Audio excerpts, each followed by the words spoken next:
Guys कुछ इस तरह के सेंटेंसेस होते हैं जैसे इस बात का ख्याल रखना कि तुम वहाँ किसी को परेशान नहीं करोगे। इस बात का ख्याल रखना कि मुझे गुलामी पसंद नहीं है। इस बात का ख्याल रखना कि यह उसे पता नहीं लगना चाहिए। इस तरह के सेंटेंसेस को कैसे ट्रांसलेट करते हैं, let's have a look at it. इस तरह के सेंटेंसेस को ट्रांसलेट करने के लिए हम अपने सेंटेंस में यूज़ करते हैं keep this thing in mind. तो चलिए कुछ एग्जांपल्स लेते हैं जैसे इस बात का ख्याल रखना कि उसे यह पता नहीं लगना चाहिए। Keep this thing in mind that she should not get to know about it. इस बात का ख्याल रखना कि मुझे किसी की गुलामी पसंद नहीं है। Keep this thing in mind that I don't like someone slavery. इस बात का ख्याल रखना कि तुम उससे कुछ नहीं कहोगे। Keep this thing in mind that you will not say anything to him. इस बात का ख्याल रखना कि तुम वहाँ किसी को परेशान नहीं करोगे। Keep this thing in mind that you will not bother anyone there.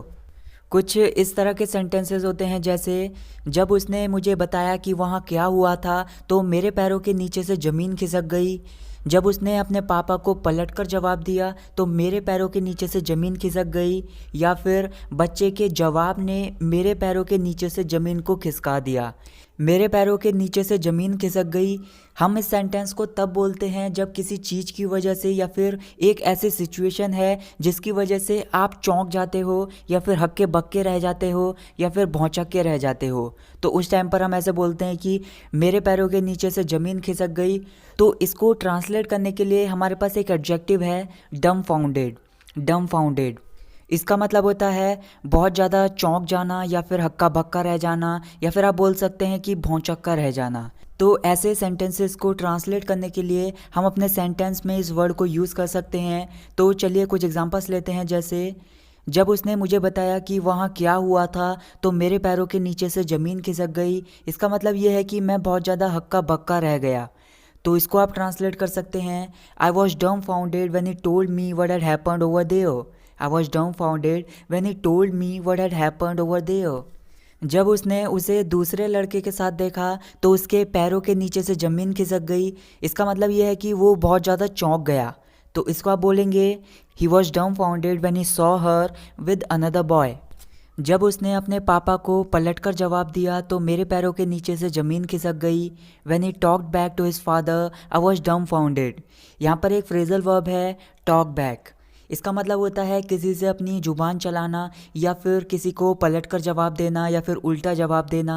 बच्चे के जवाब ने मेरे पैरों के नीचे से ज़मीन को खिसका दिया। मतलब जो बच्चे ने जवाब दिया उसकी वजह से मैं बहुत ज़्यादा चौंक गया या फिर हक्का बक्का रह गया। तो इसको आप बोलेंगे the child's reply dumbfounded me. The child's reply dumbfounded me. Next जैसे कुछ सेंटेंसेस हैं कितना आसान है तुम्हारे लिए ये करना। कितना आसान है तुम्हारे लिए ये कह देना। कितना आसान है आपके लिए छोटी छोटी बातों पर गुस्सा हो जाना। इस तरह के जो सेंटेंसेस होते हैं उन्हें ट्रांसलेट करने के लिए हम अपने सेंटेंस में यूज़ करते हैं हाउ ईजी। इसका मतलब होता है कितना आसान है। तो चलिए कुछ एग्जांपल्स लेते हैं जैसे कितना आसान है तुम्हारे लिए ये करना। How easy for you to do it. How easy for you to do it. कितना आसान है तुम्हारे लिए उसको मेरे खिलाफ भड़काना। How easy for you to provoke him against me. How easy for you to provoke him against me. कितना आसान है आपके लिए ये कह देना। How easy for you to say it. कितना आसान है आपके लिए छोटी छोटी बातों पर गुस्सा हो जाना। How easy for you to get angry over trivial things. कितना आसान है आपके लिए वीडियो को लाइक करना। How easy for you to like the video. कुछ इस तरह के सेंटेंसेस होते हैं जैसे मानो या ना मानो मैं 24 साल का हूँ। मानो या ना मानो मैं अपनी गलती के लिए शर्मिंदा हूँ। मानो या ना मानो मुसीबत में कोई साथ नहीं देता। इसके लिए हम अपने सेंटेंस में यूज़ करते हैं बिलीव इट और नॉट। तो चलिए कुछ एग्जांपल्स लेते हैं जैसे मानो या ना मानो मैं 24 साल का हूँ। Believe it or not I am 24 years old. मानो या ना मानो मैं अपनी गलती के लिए शर्मिंदा हूँ।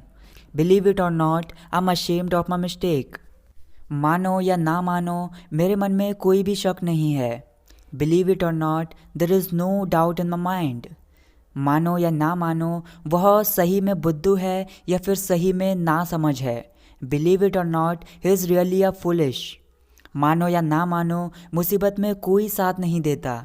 Believe it or not, nobody accompanies in trouble. So that's it guys for this video. I hope आपको इस वीडियो से कुछ ना कुछ नया जरूर सीखने के लिए मिला होगा। आपने इस वीडियो से क्या नया सीखा मुझे कमेंट सेक्शन में जरूर बताएं, और अगर वीडियो पसंद आई तो वीडियो को लाइक कीजिए, शेयर कीजिए। Thank you so much for watching this video. I will catch you in the next video. Take care.